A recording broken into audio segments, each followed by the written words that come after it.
All right, last video of the day, and what I've got going on here is this particular raised bed here. It's one of my 4x8 beds, and if you look, I've got my onions already in the ground. And basically what I do is I'll take a piece of conduit like this. It's 8 foot. I've cut it off. It was a 10-foot piece, and I cut it off to 8 foot to fit snugly in the bed, and then I just press down on it and make the rows. As you can see here, I've got rows laid out here, but I've got my onions planted. I've got 2 rows of Texas sweet onions. I think there's about somewhere around 35 plants, 36 plants, and then I've got a row of red onions that I planted here, and I've actually got several of those left. I'm gonna put them probably in a couple of containers. And then in this next row here, I've got spinach planted. I've got a row of spinach. It's actually baby spinach. I like that in a salad. It goes good in a salad. And then in this last row, I'm about to plant, I'm going to plant a row of snap peas. And of course, those can either be just eat whole, or they can be shelled and eaten as sweet peas. I'll eat them whole. For some reason, I have an aversion to eating green peas.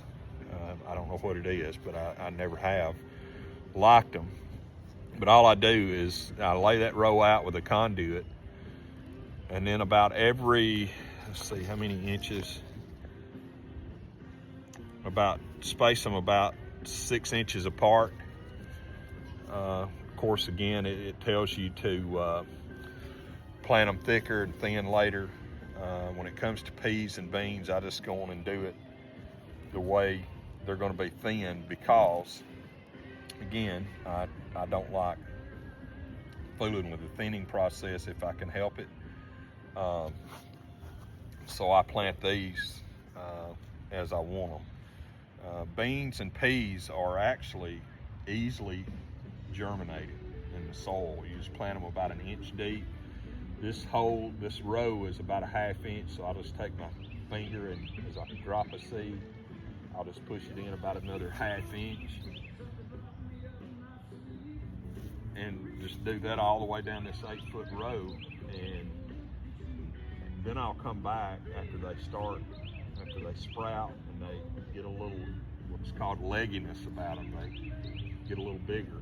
Then I will come back and put a row of netting or some type of little trellis here for them to climb on. Makes it a lot easier to dig. They don't run all over the garden.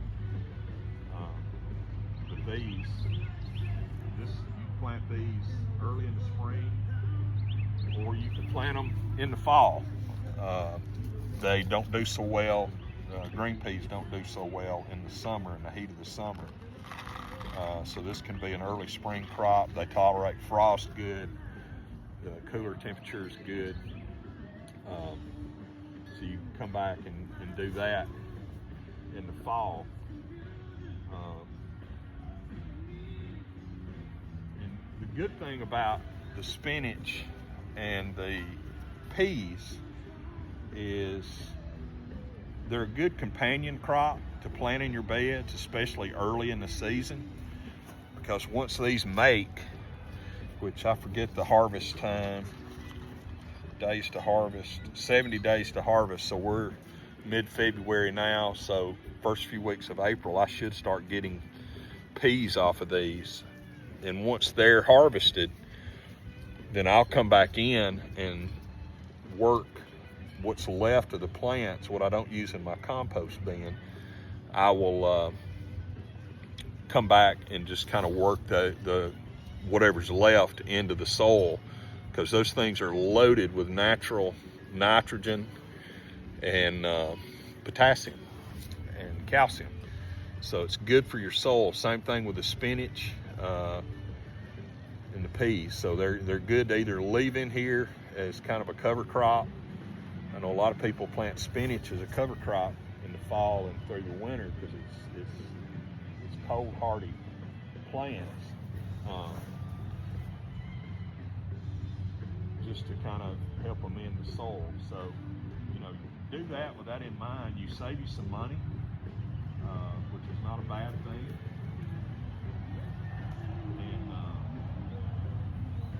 And it helps you soil at the same time. It's good for compost. Now onions, on the other hand, not really. I don't use those in the compost, but I usually don't have any of those left anyway. What I don't use, I give a lot of those away.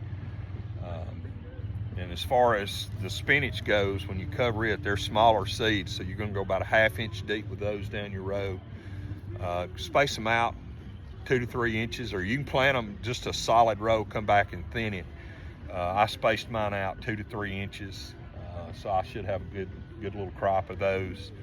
And the good thing about spinach, lettuce,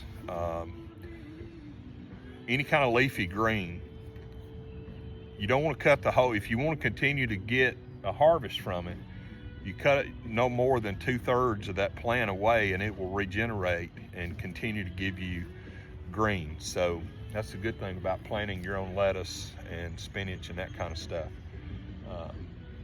It'll continue to bear till the weather gets hot. And when the weather gets hot, it'll start bolting, and it'll be time to move on to something else. So anyway, I'll harvest the spinach and the peas out of here in April. Spinach, I should, if everything goes good, I should have spinach in a month or two at the most. 30, I think most things say 30 to 40 days on the spinach, and you can start harvesting. So anyway, I'll use this side of the bed for that, and I'll come back in and replant with something else along this row here. I really hadn't laid out where I'm going to plant everything. I know my trellis over there,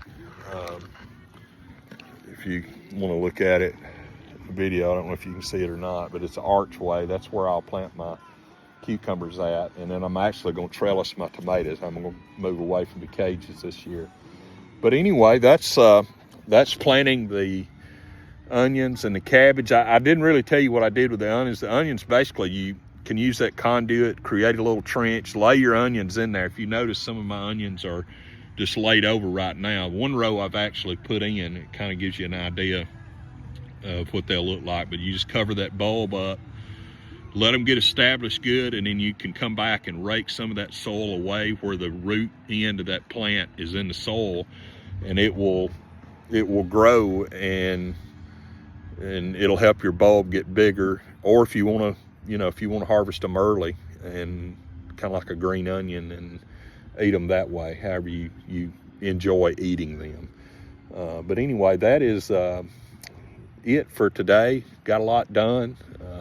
Got carrots, radishes, onions, some spinach, and some peas in the ground. So hopefully here in a month or so, we'll have some things to eat out of this garden, at least where the spinach is concerned, and peas not long after that. So anyway, you have a good day. I'll post this video. It'll be posted, of course, here on my YouTube channel, and I think that's 3 today. So I kind of overwhelmed you maybe a little bit with videos, but I just want to kind of carry you step by step as I work my way through the process of putting my garden in. But you guys have a great day, and enjoy your evening. Goodbye.